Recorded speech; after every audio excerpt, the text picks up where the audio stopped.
What could be better than listening to the show that talks about movie series, animations, documentaries, and analyzing what's been up in the different movie industries? I mean, what could be better Lots of than money. listening to that on a Friday morning? Is there Plenty any of other money. thing? Plenty of money. Go away. You're welcome to Film Focus on Smooth 98.1.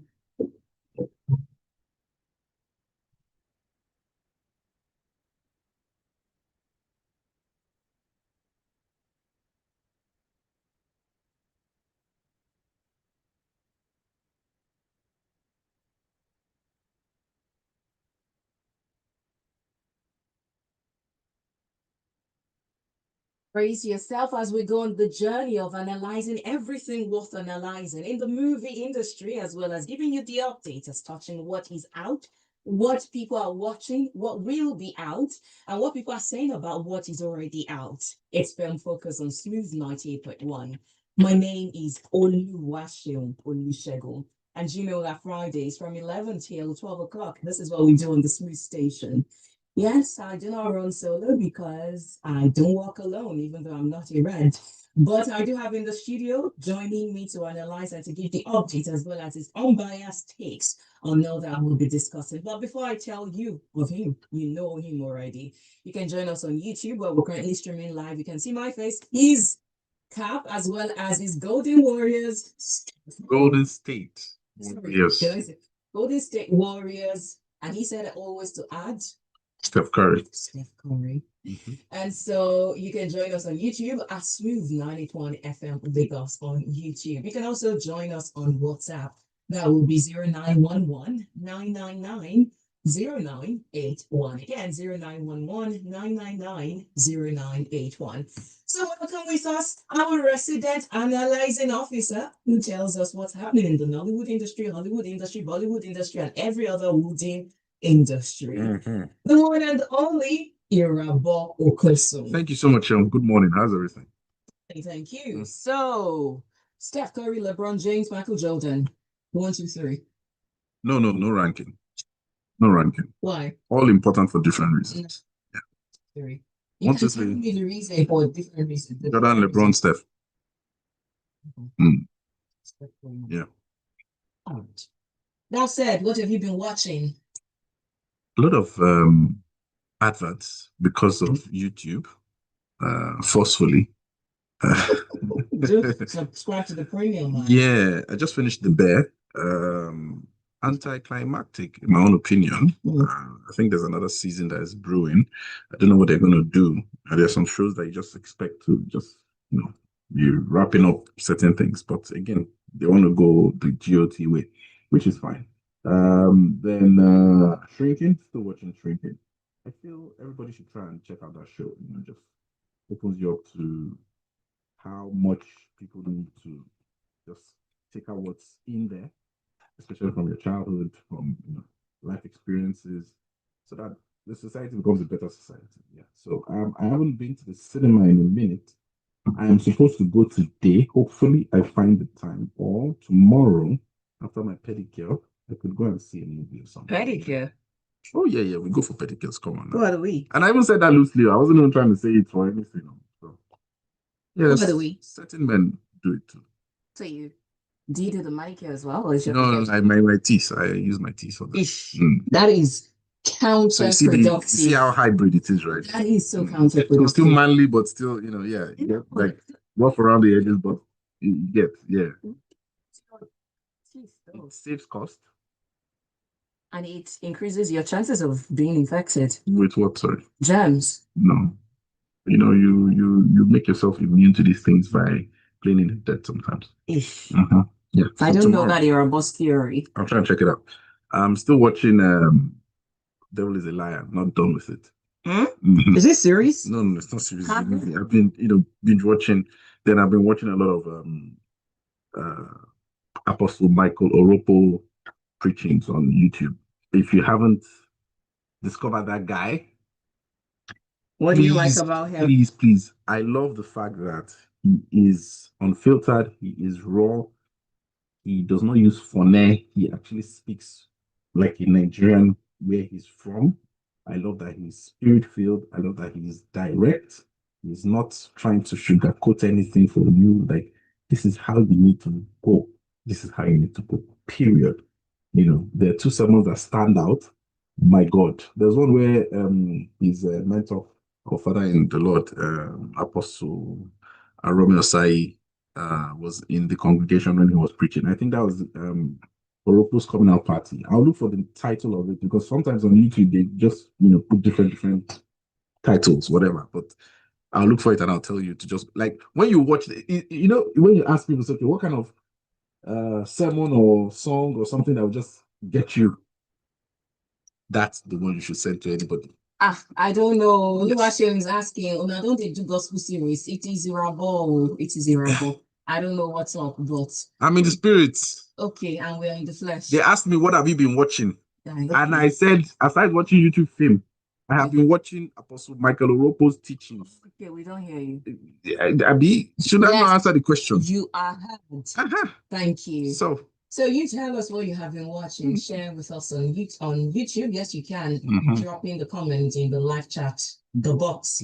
That will be a smooth 981 FM Lagos. Or you can be like Oluwaseun and drop the comment on WhatsApp. That is 0911 999 0981. Again, 0911 999 0981. Oris is supposed to join us, but I think Oris is sleeping or something is happening with him. Hopefully he's able to join us later.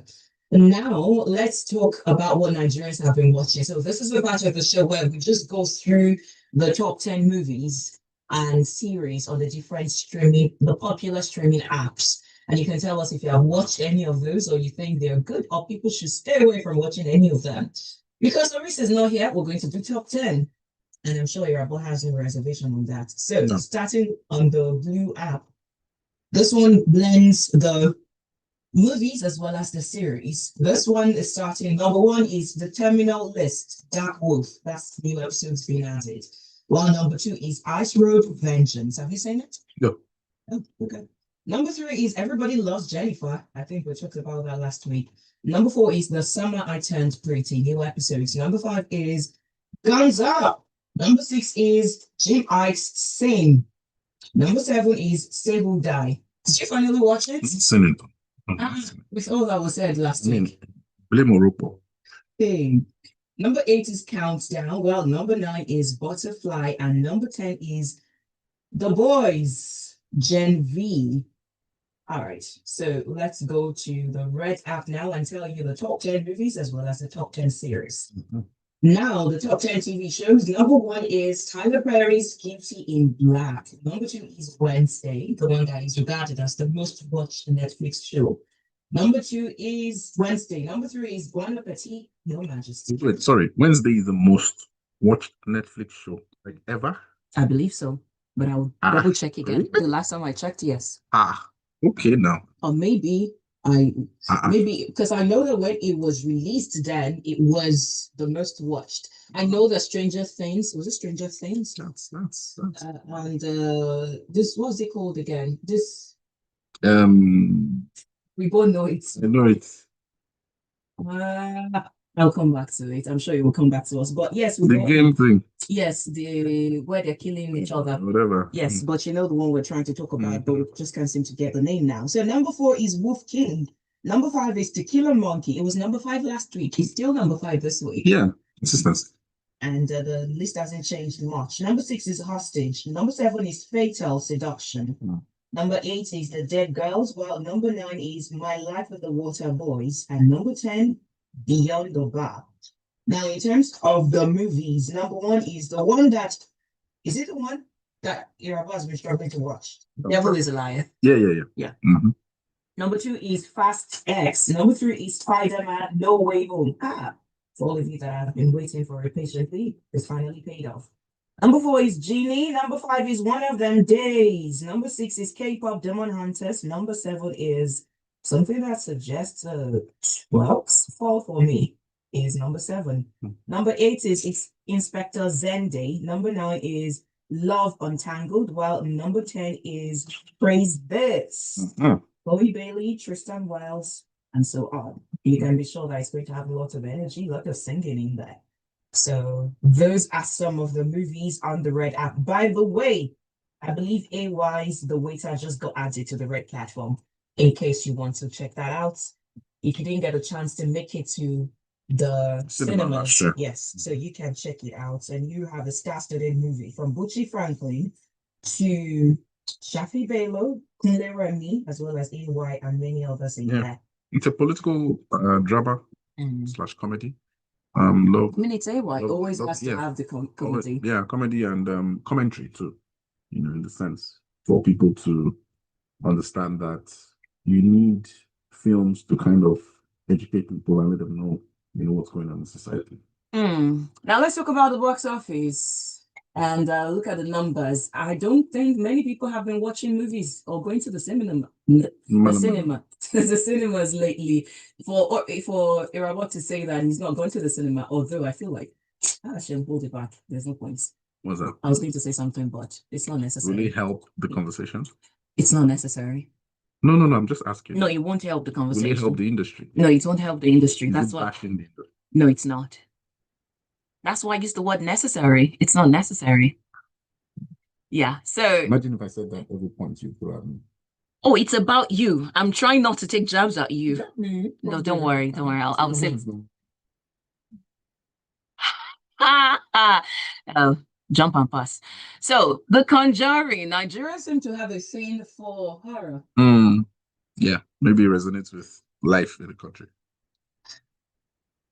Maybe not, because I think in terms of life, I think the US has to be one big horror show right now. People are still going to be going there because of the opportunities, regardless. Even if you could get shot at any time and anywhere. It's a big country, 50 states. And exactly, that's why there are the increased chances of the bullet hitting you from wherever. Let's not get fooled by what the media is putting out there just repeatedly. So it's still the land of the free, home of the brave. This is not a United States show. Let's talk about The Conjuring and some of the movies that have been deemed the top grossing films of, let's say, the first week of September. But horror movie has got its 31.6 million naira debut in the first week. Is this something you've watched, or is it something you have watched? I'm not really a fan of horror movies, but yeah, if we do need to watch movies, I would watch movies, and it won't prevent me from giving, a very objective standpoint. So I haven't seen it, probably would see it. But in terms of genres, it's drama, action, comedy, but great acting, great dialogue, great directing, yeah, for me. Makes sense. All right, so back to that. You have number one horror movie, Last Rites, The Conjuring Last Rite, 31.6 million naira. And number two is a Fantastic Four. Did you finally get to see it? I've seen it 3 times even. Oh. Yeah. I love it. Yeah, it's in my top 10 this year. So that means you went with 3 dates to the 3 cinema? Dates? No. Just you? Just me. Twice and one person, eventually. Why did you go the second time? Alone? I wanted to watch it properly. The first time, what happened? First time was the premiere. Oh. So what distracted you? When you go to premiere, sometimes, they're just people talking, this and that, so. And the second time? The third time was because somebody wanted to watch it and I just had to do it. Okay. Number 3 is Abanishete, The Ancestor, and that is in its 4th weekend, 15.7 million. That's not doing so well. No, that's 4th weekend any, not total. I know. For 4 weekends. Yeah, I mean, your 4th weekend, you're still making 15. It's not bad because your box office numbers, they're practically dictated by the first weekend / second weekend. Sometimes you can have a spike. Maybe I'm comparing with some of the ones earlier. Yeah, and you have to look at the season we're in too. So all these things, like I said, is a science and an art too. The Serpent's Gift, 2nd weekend, 12.6 million. Number 5 is A Weekend Fiasco. 1st weekend, you can say debut, 10.3 million. And Weapons is in its 5th weekend. It got 5.7 million. So you see Weapons doing 5.7 million on 5th weekend. Look at Abanishete doing 15 million for 4th weekend. So kind of difference which ways that's a long. You never can tell what Abanishita is going to do in the fifth weekend. So that's what I'm saying. Like, if Abanishita drops to 5 million, which I believe it won't, but I'm saying that's the way it goes. All right. Okay, let's talk about what's been hot on the lips of those who are in the industry. And the industry, we like to start with Nollywood.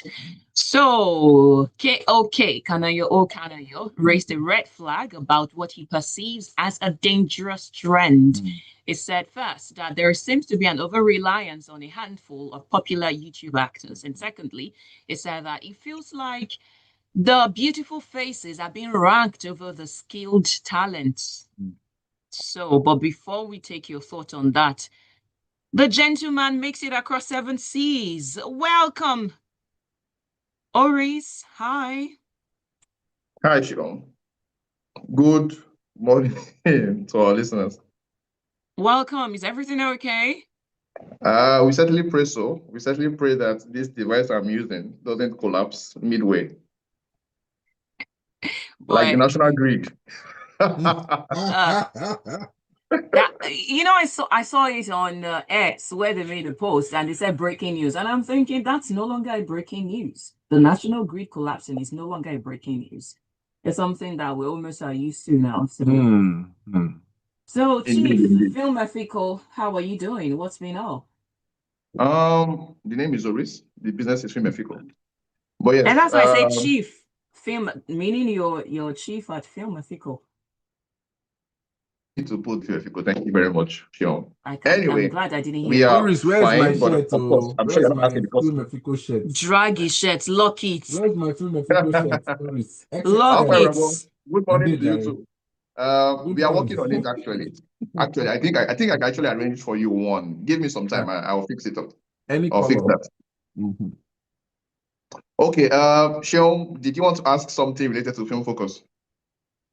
No, I wanted to ask what you have been watching. Which is related. Oh, which is the Film Focus question, isn't it? I have been watching. Of course, it is a series of. I didn't know. Sitcoms actually, and of course, my horror movie fascination continues. I have said there's a very good show on the Red app called Department Q. I just heard it had nominations at the upcoming Emmys, and so I am catching up. Apparently, they have ordered a second season. I think. I hope so. I don't know. Anyway, but yes, Department Q, very very good, investigative. That modern mystery thing that that British people do so well. This is from the UK. Very good show.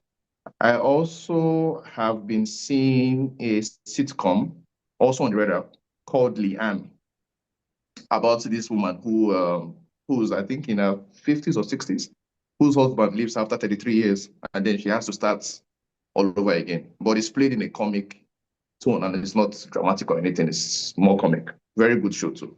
Just funny, light-headed stuff. I have been dreaming of seeing a horror movie at the cinemas called Weapons. I couldn't see it last night for some reason, but maybe this coming week. Weapons by the American filmmaker, young guy called Zach Kreger. He did a very good film a few years ago called Barbarian. And Weapons apparently is about witchcraft. So I'm sure Nigerians can relate. Anyway, it's in the cinemas right now, and I want to catch that. I'm also dreaming of catching Serpent's Gift, I think, by Kayode Kasum. I haven't seen that yet. I have plans to see it over the next week. What have I seen from Nollywood? Yes. No, I haven't seen anything from Nollywood in a bit. So apologies, Nollywood. I shall get back on your program very soon. The waiter is showing where blue app or red app show. The red app. Yes, I saw it recently. Yeah. AY Makun's stuff from last year. Yeah. Right. What do you think? I haven't seen it. I just saw that I just saw the whatever that is now on the blue app. I'll see it, of course. Okay. Before you came on, we had the top 5 or top 6 grossing movies from September 5 to September 7. So far, the weekend. So I'm going to read out the list again and you tell me what you think about it. Number 1, I believe it falls into the genre of things you like at this moment. The Conjuring, Last Rites. 31.6 million. Are you going to see that? I don't know. The reviews haven't been very good, but because I've seen all of I think there's like 4 films before this one.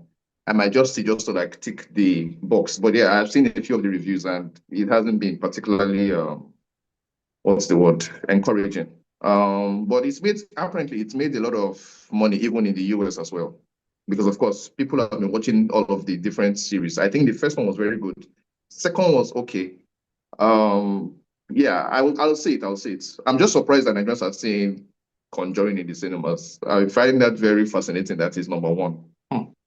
Anyway, It tells you about how dynamic the audience is. You really don't yes, know what but they like. yeah, which is funny Like because you don't know. when it comes to Nollywood, it looks like it's either the audience have a particular expectations or the programmers, the distributors have a particular thought about the Nigerian audience because it feels like they are selling the same thing. Meanwhile, when it comes to American or Hollywood productions, it looks like our tastes are very much varied. I've always felt that part of the problem is that the US or Hollywood has given us so much that we can take a risk on certain productions in a way that we probably can't do the same thing for Nollywood. Maybe. So here's my question, or maybe a solution or something that people at the helm can do. Like, do you feel that we just need to put out a bunch of movies, different genres, different times of the year, and just flood the cinemas and let's just see what people like? Maybe use that to collect data. I think in theory it's a good thing. Practically though, I think one of I the don't think problems. it'll work. Yeah, no, only because Nigerian capital, by that I mean like investment, is not a patient one. I mean, in the finance space, if people say that Nigerian capital is fast, it's impatient. That just means that we are not particularly patient to say, hey, we put in this money and we can wait for the next, I don't know, 5 to 10 years to see what happens. The problem with Nigerian investment is that you put in the money today. In 6 months, you want to be able to say, hey, I have seen 30% or 40%. If they do that kind of stuff, it's a huge capital outlay for the Nigerian investor. And so if they are not assured in their head that they'll make the money back, they will just not do it. So that's the thing. So we need some kind of maybe foreign capital that is willing to test the market. I just don't know that right now But that we are foreign at that capital space. thing now, like Yeah. I hear you, like capital can come from anywhere, but foreign, it doesn't necessarily have to be foreign, So But what I that's what I'm need is saying. It must be foreign because the Nigerian investors will not be patient to wait. They won't want to wait. That's what I'm saying. yeah, for sure. So that's what I'm saying. Like, if it's a government initiative where you're like, okay, we're going to be doing a series of movies, just trying to put out different genres, just trying to test what the industry likes. Because that's why, based on the story we were trying to bring up earlier, okay, like people, that's why we will not have new talent. That's why we will not have, certain types of movies or different movies, because this is what works. This is what can get us the thing quickly. Nobody wants to innovate. Just do it, give my money back, or if we can't get my money back, let's just do what we feel works. Nobody wants to like explore. Irabor, well, first things first, you must remember that Nigerian government is also Nigerian capital. It's kind of the same thing, one. Two, it's true. But also remember that over the years, we've had a few things from BOI, from the Bank of Industry, and they've tried to do certain things with Nollywood. I know from people who tell me this in the industry that if you think about, I think one of their major funds, or maybe 5 or 6 years ago, they got returns on only about 2% of the investment. That's not a very good sign for anybody, whether it is government, whether it's private, whether it's foreign, whether it's local. It's a really bad sign. So if you could put in some amount of money and you only get 2% of people to pay back, that doesn't mean, that kind of makes Nollywood look like a suspect industry. So I think that's part of the problem. All right. I will pick this up later. Okay, because I know we can go on and on about this. In fact, it's one of what was discussed at the TIFF, the conversation that was had by, I believe, Charles Opalike and Moses Babatope at the Toronto International Festival, talking about, the Nollywood corner, talking about the need for increased funding and all of that. We can. I don't think that's the issue. No, I'm. When you mentioned BOI, I that was what I heard, but. We can go on and on about Nollywood, and it's never, the diverse aspect. In fact, I think I saw something about a message from constructionists just now. Let me read that. He said, I've got events this morning about Nollywood conditioning. I watched Kemi Aditi Basikila Monkey and saw the poor man. And saw the poor man shrink because of his poverty. He bounced the pressure. But then I watched the Thai movie Mad Unicorn, and the poor man there used his thinking capacity because he was poor, and that lifted him and his family. Poverty isn't supposed to make us shrink. It's supposed to make us think. That's the difference. In Africa, we keep telling stories of helplessness. Then, when what we need are stories that show young people that their minds can overcome their situation. A society that keeps telling its people that to shrink is the way, rather than to think, is a society that cannot rise. Our minds are more powerful than our misery. Nollywood can do better. Nollywood storytellers need to start showing poverty as the spark for creativity and resilience, not just suffering and shrinking. I hear. Okay. Constructionist, I hear what you're saying, but I kind of differ a little bit because if you look at Ife's character, Ife, was a smart guy, had an idea. In fact, it was the idea that he used to propel the business to greater heights that made or boss start spending money like a loose cannon. So the guy was talented, educated, everything. It just wasn't happening. See, look. So we don't want to start it all over again. Suffer. Well, I mean, anyway, let me just leave it. I'm sure he knows what I'm saying. All right. We move on now. And before Oris came on, we were going to dive into the story, so we can as well get to it because we're fast running out of time.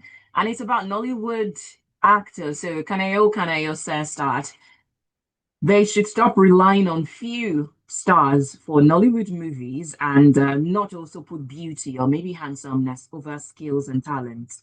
This is like the side B of the conversation we were going to start some weeks ago about number of followers being linked to how they cast you in a role or not. So, gentlemen, who wants to start? Oris, can take it now. We kind of talked about this briefly on the Grapevine yesterday on this particular issue with Ayo's show. I think first things first, I agree in principle about the idea that people's, I guess, quality of acting should matter more than their followers.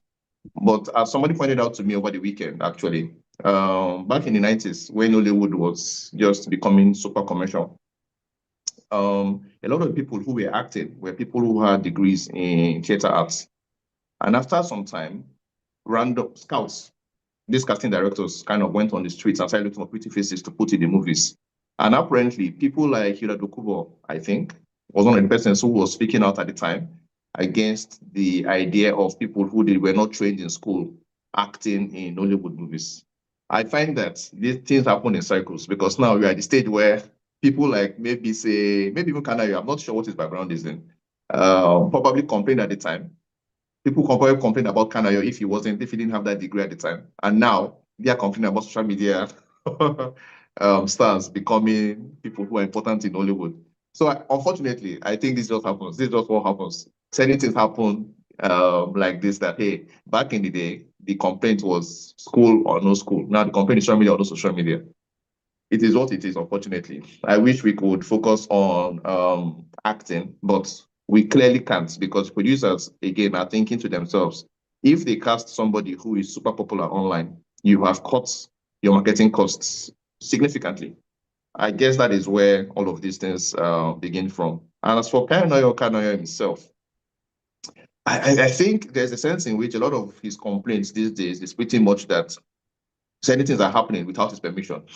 So he's not happy that he's not the man who is in charge of things anymore. I suspect that maybe he was going to use someone, either the person was engaged in another person's production, or the person was like, you know what, I'm going to charge this because I have so and so followers, and he's unhappy about it. Unfortunately, all we can say from a business perspective is, I hope his newfound idea of great stories work, because honestly, personally, I'm not a fan of YouTube stories. I find that they are, I guess, appealing to the lowest common denominator, the basic instincts. I'm not a big fan of how weak their storytelling is and stuff. So if it's going to mean that we have an increase in technical and I guess artistic quality of the movies, good for him. But I suspect that that's not what's going to happen. That is not what is going to happen. What is going to happen is the stories will remain the same. He will just find a cheaper way of doing it, which is the Nigerian problem. So yes, I sympathize with the idea in theory. Practically though, I do not know that the messenger, Kanayo, is the person we should be listening to. I mean, it's just like if RM the 2 comes out and says this. I understand the business side of film, where you have to be strategic, do your casting, the story you're releasing, the platform you're using, your promotion, everything. I understand all that. Yes. But I feel that anybody who's going to be talking about it like, hey, okay, should toss his hat in the ring and try and do productions that showcase new talent. Maybe be part of the solution as well. That's what I feel. Charles Okane came, Trino Motion Pictures. Those guys actually do cast, unknown people or relatively known people and put them in cinemas and put them on streaming services. So you have people trying to do that. So maybe he should try to do that or bring together a bunch of his, people from their era, produce something maybe once a year and try to make it unknown faces. Maybe that should be the title of the first film, unknown faces, and create a story around it and something, But if you're going to be complaining about something, then the same thing you're going to be releasing is similar to what you're complaining about. Then again, well, it's the business. You have to put influencers. The same thing happens in Hollywood. They try to cast certain people, certain faces, even if they know how to act or they don't know how to act, just mash it up together and get their money back. So again, if you're going to complain, what I would say is come out and do something differently to make the change. Simple. All right, thank you. And you can join this conversation by sending your messages on WhatsApp, or you can join the YouTube stream. Again, it's 0911 on WhatsApp, 0911 999 0981. Again, 0911 999 0981. I chuckled a little because of the next story, although it's not much of a story. I just found it, the part that got me interested, or teeny tiny interested in it, was where he said the amount that was fleeced was not even ever up to the amount that they pay him in Nollywood. So for context, I'm talking about Bolanle Ninoluwo, who's a famous Nigerian actor, who had to react after someone who impersonated him scammed a woman of 33 million naira. And I beg, Monali, shut up a bit. I mean, like, seriously. What do you mean, shut up? Like, how much they pay him? Well, that's very insensitive. Yeah, so that is where the comment is going. Is very insensitive. Okay, let me have your full thoughts. No, it's just insensitive. I mean, they scam somebody, they can scam somebody, period, with your name. Even if it was 15 naira, 10 naira, like, it's a bad thing. So, you don't know the person's position in life. Like, you're not trying to lose, no amount they pay. Like, I don't understand that part. How much did they even, in fact, how much did they even pay him? That is where I'm going. Exactly. What are they paying? What is the budget for the film again? I don't understand. Oris, do you have anything to say before I ask my next question in line with that, actually? I didn't actually hear anything Irabor said. His mic is a little anyway, but about the Ninolowo thing, yes, I think Ninolowo. You are Yoruba. I am not Yoruba. Leave my shirts, please. Anyway, the Nino B. His comments. It feels a little bit like he just like, wait, so does this mean I could have earned this money too if I scammed this lady? I kind of thinking about it like that. That there's the sense in which he feels that he could have been in this position. That's why I feel like what he said is a little insensitive, because it doesn't matter how much was scam from this lady, even if it's 2 million naira or 200K, it's still bad, and that should be what the focus is. Like, you know what, you shouldn't be able to do this. I am more interested in what happens subsequently.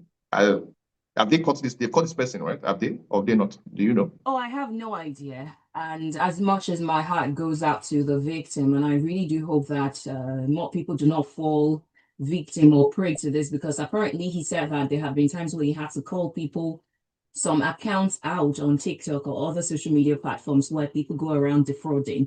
So I only just use that to segue into the topic of the payments per film, which Irabor was already getting into. So let's talk about the funding again issue that we seem to have in Nollywood. And do you think there will be a time where we're going to have, because we know how at the end of the year we talk about highest paid actors in Hollywood, how much they get. We talk about highest paid actors of all time, how much they get per role, animations and all of that. Do you think we're going to have that? Because I know that we did have that last year, and everybody was on social media shouting, when was it Timini Edu saying that? Yeah, So that number that they put, it's not what they earned. It's because they're that film and that's what that film earned. They don't put such numbers like. That's what I'm saying. Uh-huh. That's in total contrast to Yeah. what we have for Hollywood and Hollywood. Nollywood, yeah. So three things now. One is the funding issue that will probably, are we going to ever have a generous budget that is going to have actors being paid as much as tens of millions too? The transparency, are we ever going to come to a time where we can boldly say we rely on the data that this person was paid this amount of money? So let's stick with those. I mean, number one, because of how our tax situation is in Nigeria, nobody really knows what anybody's earning.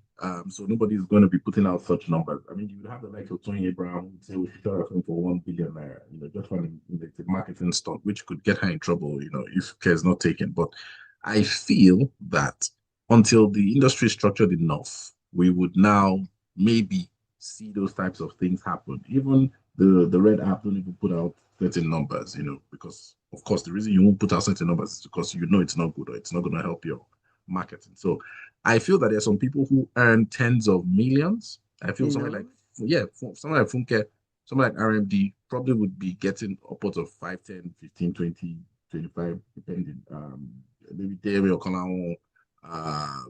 So there's certain guys I want to believe that would earn 5, 10, 15, 20, 25, 30 per picture, but it's just like a different stratosphere. It's not, they're not plenty, they're not going to reach 20, So even some directors probably would be earning maybe 5 million, 10 million per picture. Let's say the likes of Kaide Kaso, maybe and those kind of guys. Yeah, Niak Malayo and all that. But it's not like a regular thing where you'd have, like Will Smith, Robert, Al, Arnold, all those guys, Stallone, like, guys I know, okay, The Rock, Kevin Hart, like you see, I can name, yeah, but I don't even know how much they even pay certain actors per episode for series, So again, I don't think Nino Lowe is in that thing, even that. Oh, we've moved from I'm just like bringing that in, like to say that for him to be saying that. So I feel that everybody's just being cautious at this point with the numbers. They just make their film, do whatever it is they want to do. If it's choking them inside, we don't know. If they're making money, we don't know. The only people I feel that will be making money, more about that time when she was releasing film in cinema, maybe she was making money. Because of, if you look at what she made at the box office then compared to what you'd assume the budget would be. Now, someone like Funke, I want to believe Funke, based on saying you're getting to 1 billion, should make money. I don't think someone like Funke even should be spending that money by now making film. AY2 has said he hasn't spent his money in a minute, making film. So as a result, you're not really at a loss. So again, all these things they wouldn't want to share because again, the structure of the economy, the structure of the taxation situation in Nigeria, everything just gets as a piece. So yeah. Oris. Yeah, let me start by correcting one impression. The people in Hollywood are not telling people, at least many of them are not telling people what they earn, by the way. It is people who are going to find out that information. So it's not like, what's his name? I don't know, Glenn Powell showed up and said, hey, I made 10 million. That's not actually what's happening. What's happening is that somebody, the publications, the Hollywood Reporter, Variety, Deadline, have gone to find out, ask an agent here, ask a producer here, ask a studio here for those figures. So first things first. But sometimes the actors do say so. Sometimes. But I'm telling you that it is the rare occasion that actually the actor is saying those is giving those figures. What you hear is the back end deals. Maybe I'm going to get 10% if the movie makes a profit, not really the actual stuff. So people are finding that information out. It's not the same thing. First things first, let me say that. Then secondly, of course, in an industry where you can't even find out, people are not telling you the actual budget of their movies. I do not know that we are going to ever come to a place where, what's it called? Actors will tell you how much they're earning when you can't even know, okay, this film, was it 50 million or 100 million? That information is even in the industry themselves, people don't know, how much certain things are going. So it's tricky to say that we'll get to that point. But as Irabor has pointed out, there are certainly people right now who are earning above 10 million per production. And one of the ways you might know is some of these actors have day rates. What that means is, are we going to spend 20 days on your set? And if you're spending 10 to 20 days on your sets, how much is it per day? If those actors, for instance, are charging $1 million, because I can assure you, some people do charge $1 million per day. Imagine you're putting them on set for 20 days, 20 million. So that happens already. It's just, again, will they come and say it to us in public? Certainly, almost, I think that will probably never happen. So yes, there is a problem of transparency, but I don't think we can expect to hear definitive salaries anytime soon. What we can probably hope for is, can we get at least the budget, and can it be true? Because again, that affects investors when it comes to Nollywood. I've heard gists, I mean, I don't know if it's confirmed, where people are saying that some of the figures you hear them say public, how you hear these actors, this producer say, I spent $100,000 in my first 2 movies. Probably it's not true. And again, the figures they also get, I know that someone told me this from the distribution side, that sometimes producers come to them and tell them that, hey, we've done this movie. The movie cost 200 million naira, for instance. But because, of course, they're in the industry and they've done films themselves, the distributors can say, hey, but we cannot see 200 million on the screen. So it then becomes like, okay, what exactly is the truth? Anyway, long and short, I don't know that we are going to ever solve the transparency problem in Hollywood anytime soon. What can happen is journalists can say, hey, we want to find out, and then ask a bunch of people and try to figure out what could possibly be the truth. But I don't think that on their own, we can depend on the average Nigerian producer to be truthful about how much they spend on their productions. Thank you. We move on to the next story, and this time let's talk about My Father's Shadows opening in Nigerian cinemas on the 19th of September. I think Oris will be excited about that. No, I'm not excited, but I know that I was surprised to hear this. That was in 7 days, right? Yeah, I was surprised. I didn't even know it was coming, because I did speak with at least there are 2 producers, the Nigerian producer, Fumbi. I spoke with her when the movie was about to go to Cannes, and she said they were discussing, but they hadn't quite figured out whether it was going to show up here and how soon. So this is quite soon. So yeah, I guess everybody should be happy. I have seen the film already, so it's not quite same for me. But I think it's good that a movie that has acclaim internationally, we get a chance to see it on our own terms over here. Who is the distributor, by the way? Is it in the news? Who's distributing the film here? Yeah. Of course, they went for the big boys. Okay, that's interesting. But yeah, I mean, it's been a very great ride for them. They're also showing their film at the biggest film festival in Asia, in Busan, in South Korea. Oh, so yeah. I think it's So it's done pretty well. Of course, they come with a heavy, endorsement from the Cannes Film Festival. I do not know that everybody would necessarily get that kind of approval, but I think that it says something that we can. Well, I don't know if we can, because again, a lot of the money is from the BBC. So, but I think on the level of theory, it probably sends a message down to younger filmmakers who are thinking of global, I guess, domination or global appeal, to know that you could shoot a movie in Nigeria and that film can have such a resonance across, and then we can see it here too, which I think is the most important thing. I do not know that we've seen a lot of the movies. Actually, we have. Mami Water showed in Lagos.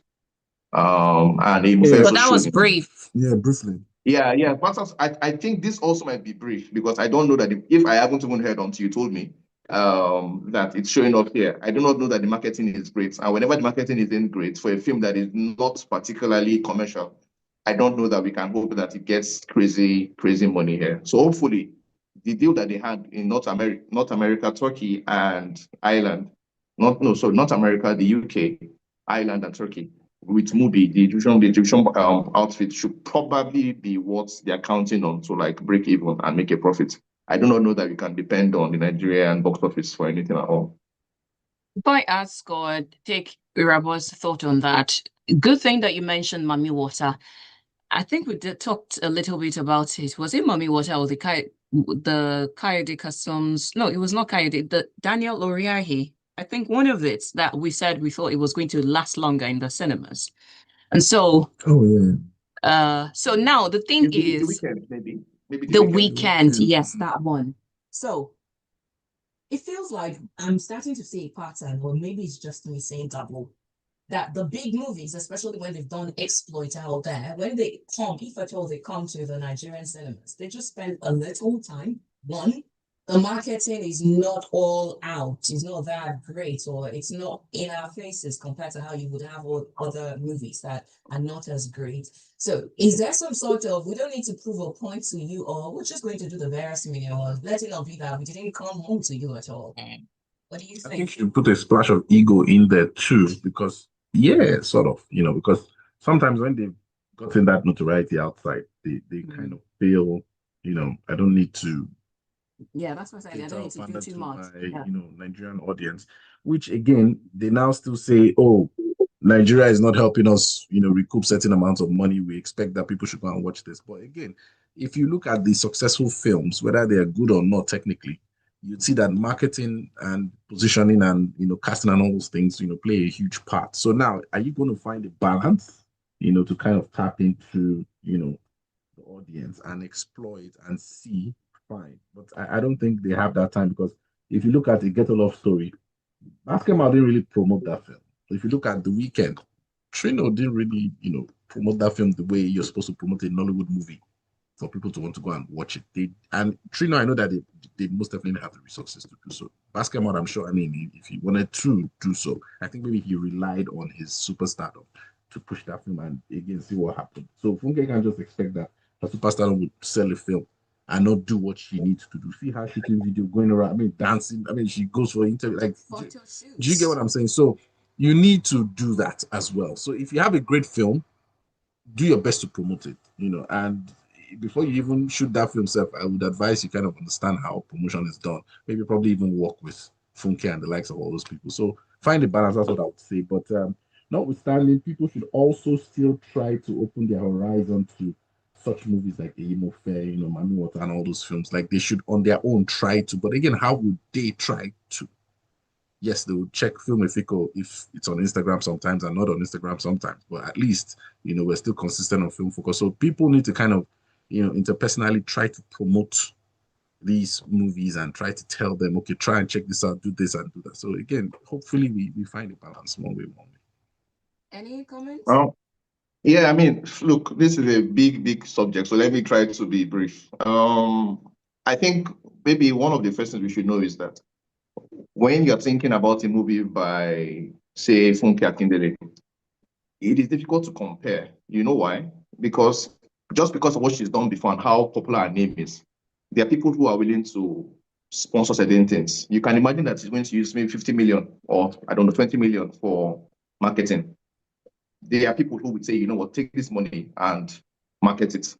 So, for instance, the distributor is more willing to give her 20% of her production costs to do marketing than they will do that for a movie that went to a festival, because they don't believe those movies are going to do anything in the cinemas. So part of the problem here is belief. They just don't think that these movies will do well. So they don't feel like they need to put in crazy money in it. Unfortunately, the directors themselves also feel the same way. Sadly, I think that's one of the biggest problem I have. It's not really the distributors per se or the big boys. It's kind of like directors on their own level. Kayode Kasum, for instance, who is a younger director, I think has been building a sort of name that maybe he's at the stage where his name might be able to do certain things because he's done commercial stuff over the years. I don't feel the same way about any of the other guys. And I think all of them are probably better than he is. I really like Daniel Reiki, for instance, but I don't know that Daniel, as a director, is even investing on his own personal PR so that his name can sell some of these movies. I doubt it very much.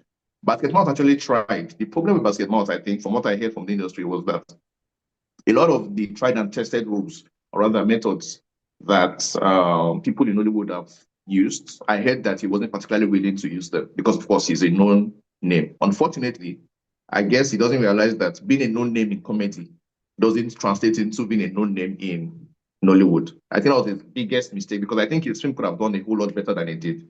And let's also be honest. I think his film did decently well. I think it crossed the 110 million. No, he didn't get to 100 though. Okay, maybe. Are 90 you sure? I something. think he did. 90 something. Or maybe 90 something. Okay, which is honestly, considering Which is how not poor I feel bad, like he yeah. did marketing, it's So not like that, terrible. like that Get a Love Story now, that's the kind of movie that would be the poster child for what we're trying to talk about. That would be the poster child for the Imo Fair, Yes. you know, But you remember, where yeah, but that's even the love story is even a lot more in a way more commercial for the Nigerian audience than any of these other movies. but Mami Water technically is sound. even But for here. No, my point is a good love story is more commercial than any other film we're discussing here. Yeah, for sure. Mami Water, My Final Shadow. I know, but I'm saying like it's still a very technically done, very well technically done piece. That's what I'm saying. So movies like that, if now promoted, like well, okay, so this is another wave. Oh, so you guys, yes, you are right. Yes, if they have done their marketing homework for a good love, so I think it should have affected some of the other movies because yes, it actually is more, I think, appreciable. People here would appreciate it more than a lot of these other movies. Then I so think that's part of the problem. So I also think. Okay. No, sorry. 30 seconds more. Okay, so I it just got to me now. I think part of the solution, or is what we're talking about, is I feel Nollywood stakeholders, like the people who have the name, I feel they're the ones that need to kind of sacrifice to promote certain works, regardless whether they're in it or they're part of it. I feel they need to put it, you know, forward and say, okay, guys, this is showing, this is happening, check it out, this is that. Then work with people like yourself, myself, and others. Like, I think we need to sell our thing first amongst ourselves. That's what I feel we need to do first. I agree. I feel we need to do that. Okay. I would have loved for us to dive into that sacrifice you mentioned, but today is not the day because we certainly don't have the time. In a very transactional world, sacrifice might seem to be a very rare thing. Let's go over to the United States, where the South Park, they're blaming what happened, or when things happen, you just look for someone to blame or someone to eat more of the blame on. So here is the story: a scheduled repeat of a recent episode mocking Kirk, Kirk, the one that was recently assassinated, rest his soul, has been pulled from Comedy Central's rotation, while some on the right are taking aim at the show. And what happened? There were episodes, and there was what looked like a mockery of it, and there was what looked like a foretelling. You know what? People would often talk about The Simpsons and how something was played, although this one is usually in hindsight. But for this one, it felt like a foretelling of the possibilities, what could go wrong, and something did go wrong with Charlie Kirk. And now, as a result of that, they are talking about how you called this, you gave ideas, you celebrated it, and this has happened. So, fingers pointing at you. But before I ask another question, generally, what's your thoughts, your take on this thing? I mean, first of all, RIP, to Charlie. I follow him. I mean, not a fan of some of his policies, but I understand where he's coming from. I mean, I'm against the whole rap music not being, music, and not believing that there's no racism at all, which I believe, yes, there is, but it doesn't mean it should stop you. Yeah, so I get the angle. The way America is going, the Western world right now, I don't understand it, where you want everybody to be accepted, but if somebody doesn't agree with you, then that person, you violate their human rights. I don't get the logic there. I don't understand it. So, regardless of the fact, people still go there. People would still want to be Americans. People still strive to lock themselves up in different compartments, transportation-wise, and try to get there. So, again, all that aside, you have South Park, the media, and different platforms that do certain things. Again, like he said in his tweet when he posted, TikTok, I think, where it was like, we have thick skin, we don't have thin skin, and you can make fun of us. It's we can take a joke, and I feel society today can't even take a joke, can't even take advice, can't even they just can't take anything. Everybody's, if you're not, I mean, like you can't take anything, you can't talk, you can't, like it's like and where are we going with this? And it's now seeping into our culture here in Nigeria, where you're trying to pass messages, and I get DMs sometimes back in the day when you'd be like, oh, what are you saying on Grapevine? Is it your relationship? Is it your this? And you're like, I'm just trying to comment on something that is, So again, I just hope that this doesn't have some kind of effect in Nigeria where things like this will not happen. It's now a thing. That's what scares me, because we consume a lot of Western media. I'll leave it at that. Quickly, Oris, in a minute. Sean, I don't know your mic. Anyway, I think it's a good thing. First things first, that South Park is pulling that episode. I think it would be in bad taste for them to re-air it, Yeah. especially so long. So I think that's actually, I think it makes sense. I'm not a big fan of censorship, but this one time I'm like, I get it. I understand the feeling behind taking it out. As concerning the death itself, I don't know, man. It's just crazy tragic. I'm even more worried about the way some are rejoicing about it online. I'm just like, but I don't think this person, he wasn't a violent person in any way. At all. Of course, he has certain ideas, but he's not willing to talk about it. So I don't understand why people are celebrating the fact that he's been killed. America is a very weird place. And like Irabor said, hopefully we never have to deal with such nonsense over here. I don't know if people are celebrating or this is not. Yeah. Okay. Maybe the side of the comment. Chioma, I can't hear you. She's saying she doesn't think people are celebrating. I said people are celebrating. Well, people are. People are celebrating. Like even Democrats, when they were, convening, they were telling them, "Oh, this guy." They're like, no, we are not giving 1 minute of silence." I'm like, and they were like, "Hey," I was like, Okay. I missed that one because the part of the entire thing that I saw was a part where people were saying, since you advocate for certain things, and now you did because die by yes, you advocated because maybe the numbers and some of the part of his own idea that okay, some things needed to happen for some things to happen, and so people saying now that it's home, you know how it feels or something like that. But I didn't see the other crazy. Crazy, that's really crazy. I mean, next, the people who will be doing rallies and all those things, they need to have bulletproof. Like security has to be tightened, but I don't think it's going to stop that. I mean, bulletproof glass, everything. Like, but me, I knew he died the moment. Like the moment I saw the shot, this guy's gone because the way blood came out in me, I said, it was too targeted. No, it was. He was a professional. I don't know, but he shot that like, and it's sad. It's so sad to see. God heal America. God heal Nigeria. God heal the world. All right, gentlemen. They already need him, actually. They won't. All right, thank you. Recommendations. We're not having a moment of silence. Oh God, Oris, what are your recommendations for this weekend? Yeah, I guess people should see Serpent's Gifts. It's in the cinemas, and also see horror movie called Weapons in the cinemas as well. One is recommending sermon, another is recommending horror. What do we do with you men? All right, we're done. Next week we'll be back again. Yeah. With the Joe of Oris and Irabor. Thank you as always for your time. We appreciate you. Pleasure. Casbah is on now from 12 till 4 p.m. It's Smooth 90.1. Book of you ones. We need to be local. You've not heard the Roko? Like personally? No.